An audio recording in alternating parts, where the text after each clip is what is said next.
Pemirsa, jumlah penduduk Indonesia mencapai 271,3 juta jiwa. Oleh karena itu, potensi wisatawan domestik tinggi yang perlu digarap serius oleh pariwisata Bali pasca pandemi.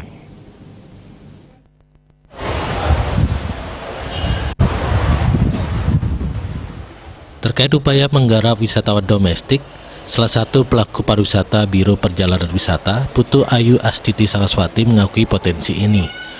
Pasca pandemi 1,5 tahun berhenti, pasti ada perubahan-perubahan yang tidak disadari. Setelah pandemi, dalam jangka pendek, wisatawan akan mulai dari domestic traveling atau short haul, perjalanan domestik dan jarak pendek. Perjalanan akan dilakukan dalam grup kecil, keluarga maupun individual. Ia pun mengatakan destinasi yang dekat dengan alam dan sudah tersertifikasi CHSE akan diminati, termasuk perhatian terhadap kesehatan meningkat dan pengalaman baru dalam berwisata menjadi hal yang penting. Olahraga menjadi hal yang diminati, hiking dan climbing menjadi sebuah hal yang akan semakin populer. Wisatawan juga akan mencari destinasi yang ramah dan memiliki implikasi sosial terhadap lingkungan sekitar. Ia pun mengutarakan situasi ini merupakan kesempatan untuk berbenah dalam hal infrastruktur teknologi untuk otomatisasi dan efisiensi layanan, karena pasar wisatawan sudah bergeser ke generasi milenial dan Gen Z.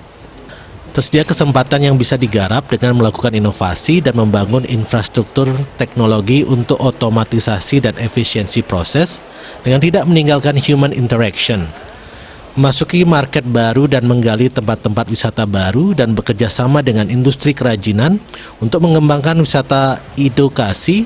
Memasuki market baru dan menggali tempat-tempat wisata baru dan bekerja sama dengan industri kerajinan untuk mengembangkan wisata edukasi sebagai alternatif leisure dan desa wisata atau community-based tourism. Dalam hal ini, ia menekankan diperlukannya kerjasama yang baik dengan pemerintah dan semua pihak. Tantangan kedepannya bukan lagi persaingan antar pengusaha, melainkan Bali dengan destinasi lain dan negara lain di dunia. Dia Dewi Bali Pos melaporkan.